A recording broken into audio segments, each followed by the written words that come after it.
The bitter October wind cut through Ruth Sanderson's threadbare dress as she stood alone on the desolate trail, watching the wagon train disappear over the distant ridge.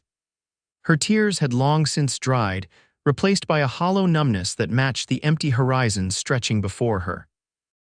The family that had promised to take her west to Oregon Territory had abandoned her with nothing but the clothes on her back. Not even her small trunk of possessions remained.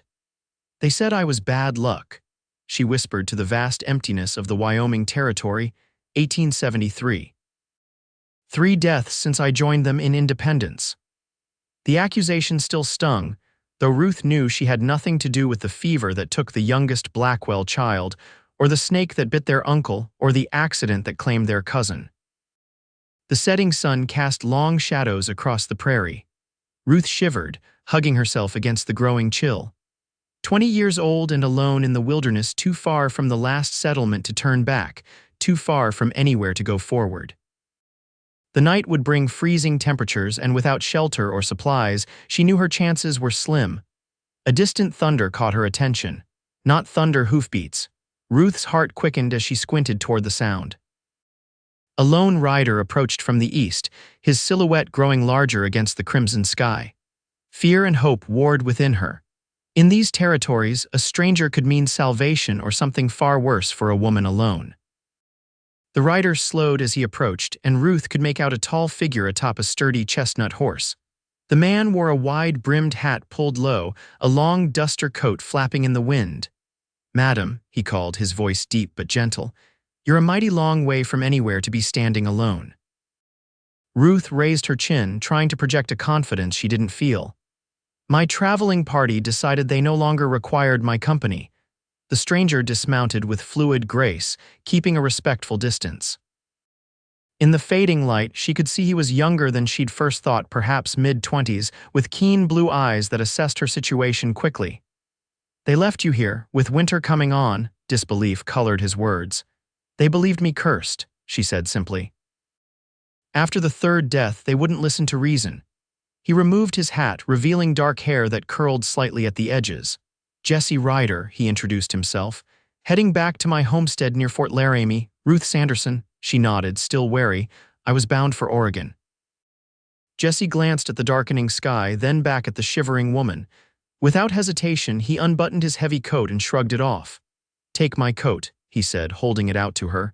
"Night's coming fast, and it'll be freezing soon." Ruth hesitated, eyeing the offered garment.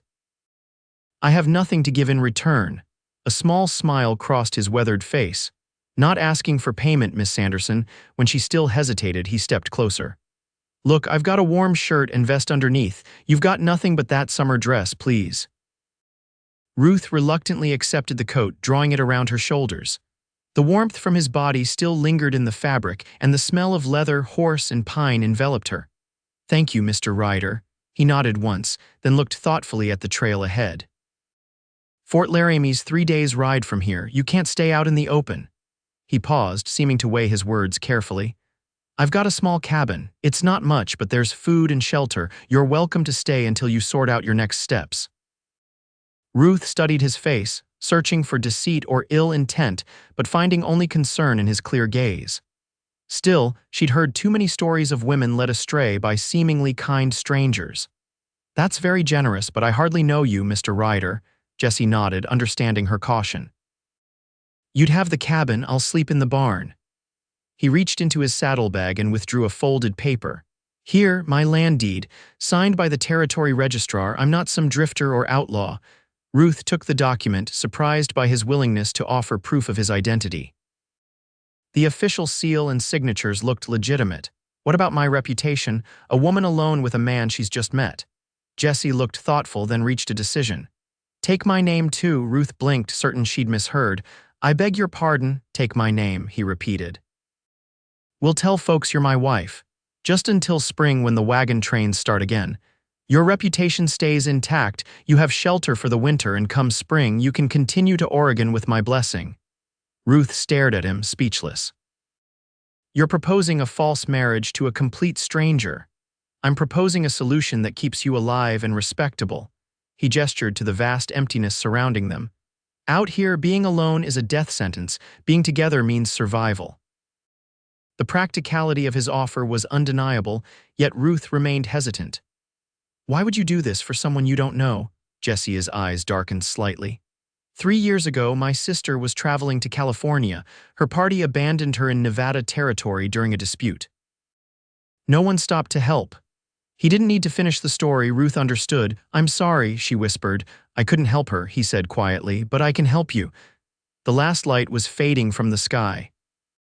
Ruth weighed her limited options: certain death from exposure and starvation, or trusting this stranger who offered safety with seemingly honorable intentions.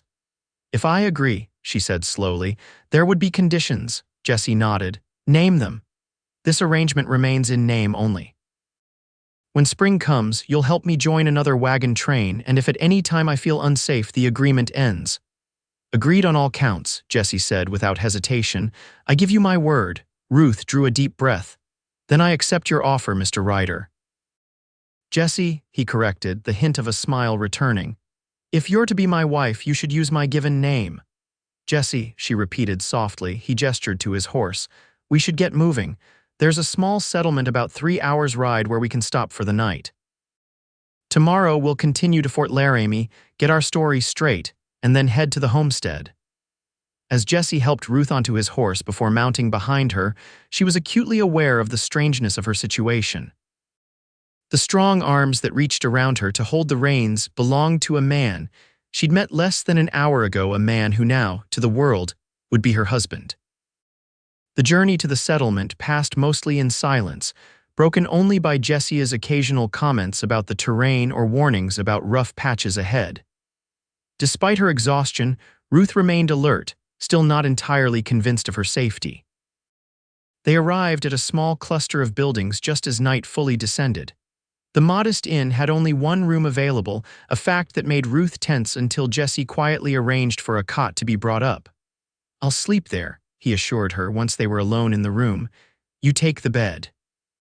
As Ruth settled under the quilts, still wearing Jesse's coat over her dress, she watched him arrange his long frame on the narrow cot. "Thank you," she said softly, "for everything today." Jesse glanced over at her. "Get some rest, Ruth. Tomorrow's another long day." Morning revealed Jesse to be as good as his word. He was already up and dressed when Ruth awoke, having given her privacy to sleep. They broke their fast at the inn's small dining area, where Jesse quietly introduced her as "my wife, Ruth," to the proprietor, cementing their pretense. On the trail once more, Ruth found herself gradually relaxing in Jesse's presence. He shared stories of his homestead, a modest but growing operation with a small herd of cattle, vegetable gardens, and plans for fruit trees. "How did you end up alone on a homestead?" Ruth asked as they rode through a picturesque valley. "Wasn't always alone," Jesse replied. "Started with my pa and brother after the war. Pa passed 2 winters back, pneumonia. My brother Thomas headed to California last spring, wanted to try his luck in gold country." "And you stayed?" Jesse nodded. "Land gets in your blood, can't explain it, but once you've put your sweat into soil, it owns a piece of you." "I wouldn't know," Ruth admitted. "I've never had land to call my own." "What was waiting for you in Oregon?" Jesse asked. Ruth sighed. "A teaching position. I trained as a school teacher in St. Louis. The territorial government is establishing schools, offering land grants to qualified teachers willing to settle there." "You're educated then," Jesse observed. "My father was a professor before he died. He believed women deserved learning just as men do." She paused. "The Blackwells hired me as a governess for their journey, with the understanding I'd continue to Oregon independently after we arrived at their destination. And then they left you with nothing," Jesse said, a edge to his voice. "Fear makes people cruel," Ruth replied softly. "Their youngest died of fever. They needed someone to blame." They reached Fort Laramie by sundown the next day. The military outpost and surrounding settlement buzzed with activity: soldiers, traders, settlers, and a few indigenous people conducting business under the watchful eyes of the fort's command. Jesse secured them a room at the only hotel, again requesting extra bedding so he could sleep on the floor. Before retiring, they visited the general store to purchase necessities for Ruth: a change of clothes, a warm shawl, basic toiletries. "Choose whatever you need," Jesse told her, seemingly unconcerned about the cost. As they left the store, a boisterous group of cowboys emerged from the saloon across the street. "Ryder," one called out. "Didn't expect to see you in town until the spring cattle drive," Jesse nodded in greeting. "Had some unexpected business, Frank." The cowboys crossed the street, their curious gazes falling on Ruth. Jesse cleared his throat. "Gentlemen, I'd like you to meet Ruth Ryder, my wife." Ruth felt her cheeks flush as the men's eyebrows shot up in surprise. "Wife," Frank repeated. "When did this happen?" "Last month," Jesse replied smoothly. "Private ceremony in Cheyenne." The men offered congratulations and good-natured ribbing about Jesse finally getting hitched, while Ruth maintained a polite smile. The encounter drove home the reality of their deception, a fiction they would need to maintain consistently. Later that evening, as Jesse arranged his bedroll on the floor, Ruth sat on the edge of the bed, troubled. "What if someone discovers we're not truly married?" she asked quietly. Jesse paused. "No one will ask for papers. Out here, a man's word is generally taken at face value." "But what about when we reach your homestead? Won't your neighbors wonder about a sudden wife?" "My nearest neighbor is 5 miles away," Jesse replied with a small smile. "And Mrs. Patterson is 70 years old and nearly deaf. She'll be so pleased I'm not alone anymore that she won't question the details." Ruth nodded, though uncertainty still lingered. "I feel guilty involving you in this deception." Jesse sat on his bedroll, regarding her thoughtfully. "Would you prefer the alternative, being left to die on that trail?" "No," she admitted. "But you've done so much already. Giving me your coat, offering shelter, the pretend marriage seems an unnecessary complication. A single woman staying with an unmarried man would spark talk that could harm both our reputations," Jesse explained patiently. "This way protects you, and it's temporary." Ruth nodded slowly. "Until spring." "Until spring," he confirmed. The final day's journey to Jesse's homestead revealed rolling hills covered in autumn grasses, with distant mountains forming a majestic backdrop. As they crested a rise, Jesse pointed to a valley below. "There it is," he said, a note of pride in his voice. "Home." Ruth took in the scene, a sturdy log cabin with smoke rising from the stone chimney, a large barn, corrals containing cattle and horses, and fenced fields. It wasn't grand, but it spoke of careful planning and hard work. "Someone's there," Ruth observed, noting movement near the cabin. "That'll be Daniel," Jesse explained. "He helps with the livestock when I'm away, native fellow, mixed Shoshone and white. Good man." As they approached, Daniel emerged from the barn, a lean man with copper skin and black hair tied back, wearing a mix of traditional and European clothing. His expression remained neutral as Jesse introduced Ruth as his wife, though she sensed his skepticism. "Didn't know you had marriage plans, boss," Daniel remarked. "Sometimes life surprises you," Jesse replied evenly. Daniel nodded once. "I'll be heading back to my people's camp then, now that you're home." After Daniel departed, Jesse showed Ruth around the cabin. It was simple but solid, a main room with a fireplace, table, chairs, and cooking area, and 2 smaller rooms. One Jesse's bedroom, the other a storage space. "You'll take my room," Jesse said, carrying her newly acquired belongings inside. "I'll clear out the storage room, set up a bed there." "I can't displace you from your own bedroom," Ruth protested. "You're not displacing me, I'm offering it." His tone left no room for argument. The next days fell into a rhythm as Ruth and Jesse established an uneasy coexistence. Ruth took charge of the household duties, cooking, cleaning, mending, while Jesse tended the livestock and prepared the homestead for winter. They were polite but careful with each other, maintaining a respectful distance. 2 weeks after their arrival, the first snowfall came, a gentle dusting that transformed the landscape. Ruth stood on the porch, wrapped in Jesse's coat, which she'd continued to wear despite having new clothes of her own. "It's beautiful," she breathed as Jesse emerged from the barn. He paused, watching her rather than the snow. "Yes," he agreed quietly. Ruth turned, catching his gaze. Something shifted in the air between them, a moment of connection quickly masked as Jesse cleared his throat and looked away. "Weather will turn harsh soon," he said, all business again. "We should finish the winter preparations while we can." The predicted harsh weather arrived with fury the following week. A blizzard descended on the homestead, confining them to the cabin for 3 days. The forced proximity broke through their careful distance as they shared stories to pass the time. Ruth learned of Jesse's childhood in Missouri, his service in the Union Army despite his youth, and his journey west seeking a fresh start after the war. In turn, she told him about growing up in Pennsylvania, losing her mother young, and her father's dedication to education despite disapproval from those who thought it wasted on a girl. "He sounds like a good man," Jesse commented as they sat before the fire, the wind howling outside. "He was," Ruth agreed softly. "He would have liked you." Jesse's eyes met hers, surprise and something warmer flickering in their blue depths. "Why do you say that?" Ruth considered her words carefully. "He valued honesty and kindness above all else. He judged people by their actions, not their circumstances or background." She paused. "You took in a stranger at risk to yourself. He would have respected that greatly." A comfortable silence fell between them, broken only by the crackling fire and howling wind.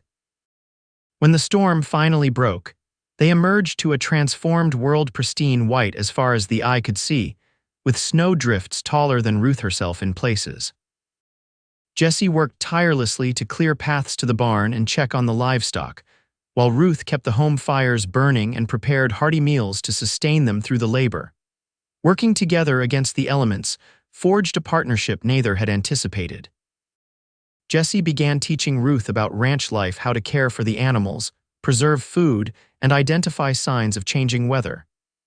She, in turn, shared her knowledge of literature, mathematics, and history during the long evenings, sometimes reading aloud from the few books Jesse kept. As November turned to December, Ruth realized with surprise that she no longer thought constantly of Oregon. The homestead was becoming familiar, comforting. And Jesse, careful, honorable Jesse, was becoming something more than a benefactor or pretend husband. She caught herself watching him as he worked, admiring the strength in his hands and the quiet determination in his expression. More than once, she found his gaze on her as well, quickly averted when discovered. One evening as they prepared for bed, Ruth paused in the doorway to her room. She'd stopped thinking of it as Jesse as some weeks before. "Jesse," she said softly, causing him to look up from banking the fire. "Thank you for everything." He straightened, firelight casting shadows across his features. "You don't need to keep thanking me, Ruth." "I do," she insisted. "You saved my life, and these past weeks—" She hesitated. "They've been better than I expected." A small smile touched his lips. "For me as well." The words hung between them, filled with unspoken meaning. Ruth felt heat rise to her cheeks and bid him good night before the moment could deepen into something neither was ready to acknowledge. Christmas approached, bringing with it a brief thaw that allowed them to visit the nearest town for supplies and mail. Jesse received a letter from his brother in California, while Ruth was surprised to find correspondence forwarded from the Territorial Education Office in Oregon. "They've held the teaching position," she told Jesse as they rode home. "They expect me in spring." Jesse's expression remained carefully neutral. "That's good news." Ruth nodded, though the prospect no longer filled her with the excitement it once had. "Yes, it is." That evening, Jesse surprised her by producing a small fir tree he'd cut during their return journey. Together, they decorated it with simple ornaments fashioned from scraps of paper, cloth, and pine cones. "My mother always insisted on a tree," Jesse explained as they worked. Even during the war years when there was little else to celebrate, Ruth carefully hung a star she'd cut from tin on the highest branch. "It's perfect." On Christmas morning, Ruth woke to find a small package wrapped in brown paper beside her bed. Inside was a journal bound in soft leather, with her initials RS tooled into the cover. "I noticed you writing on scraps of paper," Jesse explained when she emerged from her room, clutching the gift. "Thought you might like something proper to keep your thoughts in." Ruth blinked back unexpected tears. "It's beautiful, thank you." She hesitated, then retrieved her own gift from its hiding place, a hand-knitted scarf in deep blue that had consumed her evening hours for weeks. "It's not much," she said as she presented it. Jesse ran his fingers over the soft wool. "You made this for me?" Ruth nodded, suddenly shy. "The blue matches your eyes." Jesse looked up, something vulnerable and hopeful in his expression. He took a step toward her, then stopped himself. Ruth, eye pounding at the door, interrupted whatever he'd been about to say. Daniel stood on the porch, urgency in his stance. "Cattle broke through the ice on the north pond," he reported. "3 are trapped, Jesse immediately sprang into action, the moment between them lost as he and Daniel hurried to save the stranded animals. Ruth spent Christmas Day alone, waiting anxiously by the window until she finally spotted the men returning at dusk, exhausted but successful. Winter deepened, bringing January's bitter cold and February's relentless storms.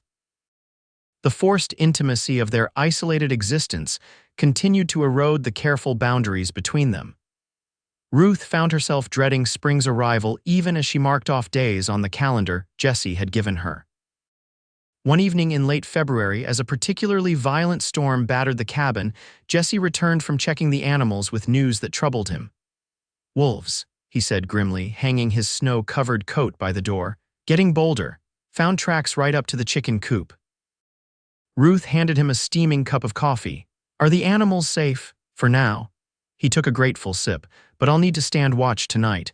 Ruth insisted on taking shifts, arguing that he couldn't stay awake all night and still work effectively the next day. Jesse reluctantly agreed, and they established a rotation. He would watch until midnight, then Ruth until dawn. When Ruth relieved him at the appointed hour, Jesse handed her his rifle. "You know how to use this?" Ruth nodded. Her father had taught her basic shooting during a summer spent with relatives in the countryside.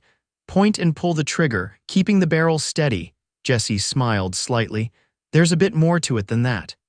He positioned himself behind her, guiding her hands to the proper grip. "Like this," he murmured, his breath warm against her ear. Ruth was acutely aware of his proximity, the solid warmth of his chest against her back. When she turned her head slightly, their faces were inches apart. For a heartbeat, neither moved, then Jesse stepped back, clearing his throat. "You'll be fine. Just fire a warning shot if you see anything approaching. I'll come running." Ruth's watch passed uneventfully until the darkest hour before dawn.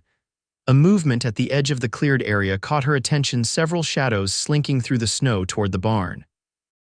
Wolves, just as Jesse had feared. She raised the rifle and fired into the air as instructed. The report echoed across the silent landscape, sending the wolves scattering. Jesse appeared almost instantly, his own weapon ready. "There," Ruth pointed, "by the barn, at least 4 of them." Jesse fired another warning shot, driving the predators farther back. "Good work," he told her, scanning the tree line. "They're gone for now, but they'll be back." The following days brought repeated wolf encounters as the desperate animals sought food during the harsh winter. Jesse and Ruth defended the homestead together, taking turns watching and warning each other of danger. During one such incident, a particularly bold wolf charged toward Ruth as she was returning from gathering eggs. Jesse appeared from nowhere, placing himself between her and the animal. His shot missed, and the wolf lunged. They tumbled to the ground in a blur of motion and snarls. Ruth screamed, fumbling for her own weapon as Jesse grappled with the creature. A gunshot cracked the air. Jesse had managed to draw his sidearm. The wolf collapsed, and Ruth rushed to Jesse's side, heart pounding with fear. "Are you hurt, Jesse?" Her hand searched him frantically for injuries. Jesse sat up slowly, blood staining the snow beneath him. "Just a scratch," he assured her, though his grimace belied his words. "Got my arm." Back in the cabin, Ruth insisted on treating the wound, a deep gash that would require stitches. Her hands shook as she threaded the needle Jesse provided from his medical supplies. "I could have lost you," she whispered as she worked, tears blurring her vision. Jesse's uninjured hand came up to cup her cheek. "I'm right here, Ruth." Their eyes met, and this time neither looked away. Jesse leaned forward slowly, giving her time to retreat, but Ruth moved to meet him. Their lips touched in a gentle kiss that quickly deepened with months of unspoken longing.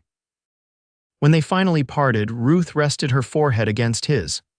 "I think I'm falling in love with you, Jesse Ryder," she confessed, "and it terrifies me." Jesse's thumb traced the curve of her cheek. "Why does it frighten you?" "Because spring is coming," she answered softly.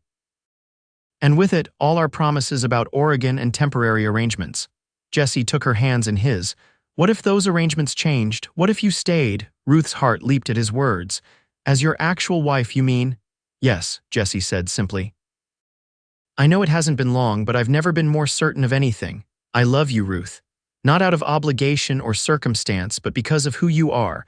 Ruth hesitated, torn between joy and caution. "What about my teaching position, the land grant?" "There are children here who need education too," Jesse pointed out.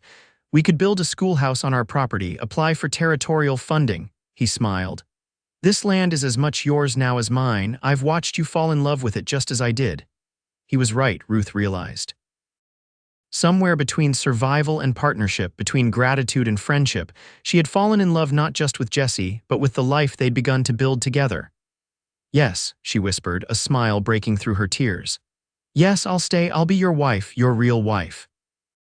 With the coming of spring, Ruth and Jesse were properly married by a circuit preacher who visited the thawing countryside. Mrs. Patterson hosted a small celebration, declaring she knew all along that their hasty winter marriage story had seemed suspicious. By summer, construction had begun on a small schoolhouse adjacent to their expanded cabin.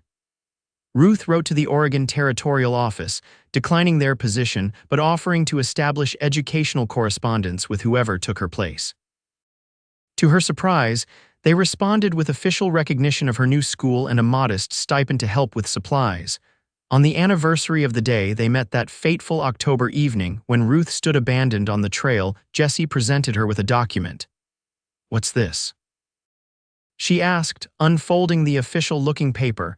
"Deed to the homestead," Jesse explained. "Put in both our names now, officially half yours." Ruth traced the elegant script that read Jesse and Ruth Ryder with a finger. "I never imagined, when you said take my coat and take my name, that it would lead to this." Jesse pulled her close. "Sometimes the best journeys take us places we never intended to go." As they stood on their porch, watching the sunset paint the land in gold and crimson, Ruth thought about the cruel twist of fate that had left her alone on that trail a year ago. What had seemed like an ending had become a beginning instead. No regrets about Oregon. Jesse asked, seeming to read her thoughts. Ruth shook her head, leaning into his embrace. "This is where I was meant to be all along. I just took a different trail to get here." In the distance, a wagon approached new settlers coming to establish themselves on neighboring land. Soon there would be more children for Ruth's growing school, more community to share in their prosperity and challenges. "Come inside, Mrs. Ryder," Jesse said, pressing a kiss to her temple. "Tomorrow's going to be a busy day." Hand in hand, they entered their home, no longer bound by circumstance or necessity, but by a love that had blossomed in the most unexpected place on a desolate trail, where one act of kindness had changed the course of both their lives forever.